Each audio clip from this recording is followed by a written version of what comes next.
Person associated with the paper leak case has been arrested. In fact, the Bihar Economic Offences Unit have arrested him from Devghar.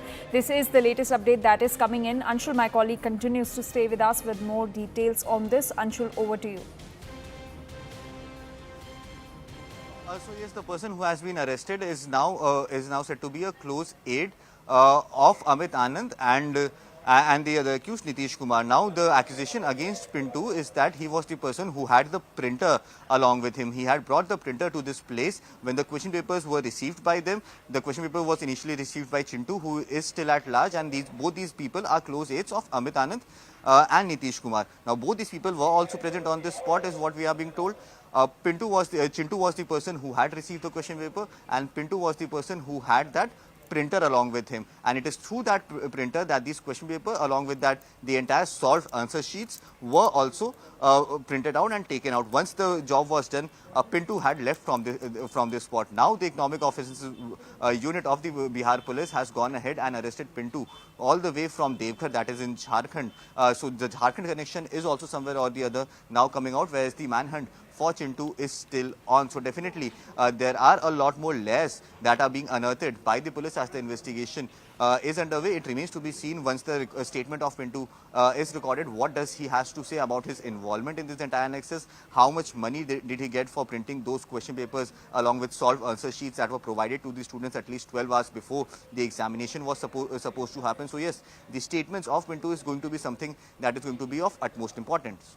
All right, Anshul, stay with us. We also have News 18 India's Chandra Mohan joining us on this story. Chandra Mohan जी, जानकारी मिल रही है कि सिंटू कुमार को भी arrest कर लिया है Bihar economic offences unit ने, और क्या जानकारी है आपके पास इससे रिलेटेड? बिल्कुल, देखिए, सिंटू और चिंटू दो ऐसे अहम किरदार हैं जिनके मोबाइल के ऊपर सॉल्व क्वेश्चन और उसका आंसर शीट आया था, और उसके बाद इन लोगों ने ही प्रिंट करके और उन छात्रों को दिया था जो पहले से लर्न प्ले स्कूल में मौजूद थे, उसको क्वेश्चन और आंसर रटने के लिए।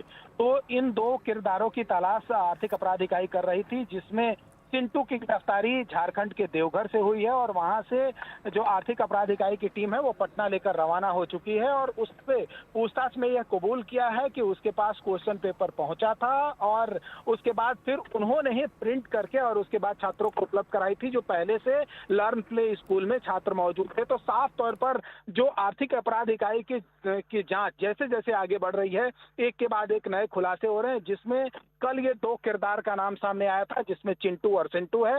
सिंटू की गिरफ्तारी हो चुकी है, और चिंटू की गिरफ्तारी के लिए आर्थिक अपराध इकाई लगातार छापेमारी कर रही है, और यह कहा जा रहा है कि जल्द ही उसकी भी गिरफ्तारी हो जाएगी। उसके बाद फिर दो अहम किरदार और बच जाते हैं, जिसके लिए लगातार तलाश भी चल रही है। आर्थिक अपराध इकाई आगे काम भी कर रही है, जिसमें जो संजीव मुखिया है वो अभी फरार चल रहा है, और साथ ही अभी एक नया नाम आया है राजेश, जिसको कल देर रात आर्थिक अपराध इकाई ने नालंदा के एक इलाके से उठाया है और उनसे पूछताछ भी कर रही है। तो माना यह जा रहा है कि जल्द ही संजीव मुखिया की भी गिरफ्तारी हो जाएगी। जी, चंद्रमोहन जी, आपका बहुत बहुत शुक्रिया इन सारी जानकारी के लिए, and thanks to Anshul and Yash also for getting us all those details. Now let's take a look at some more reactions on this story.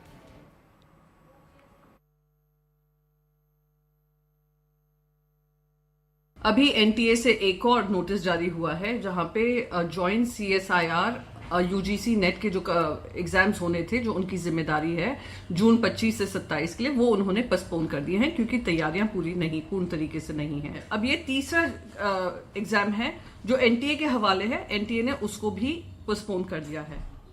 Education minister बड़ी जवाबदारी ले रहे थे कि मेरी सारी जिम्मेदारी बनती है, मैं जो भी इसके लिए गिल्टी पाया जाएगा हम सख्त से सख्त कार्रवाई करेंगे। क्या हो गया उस दावे को? एजुकेशन मिनिस्टर से मैं पूछना चाहूंगी, कौन है ये हाई लेवल कमेटी जिसका आपने जिक्र किया है, पर कौन उसके सदस्य हैं उसके बारे में कोई बात नहीं की है?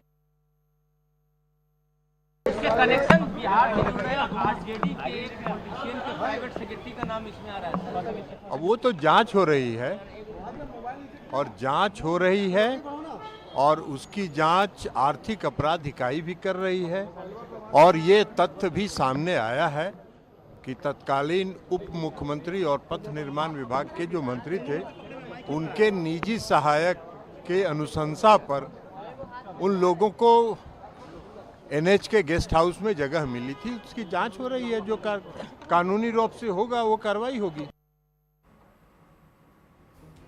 And with that, we're now slipping into a very short break.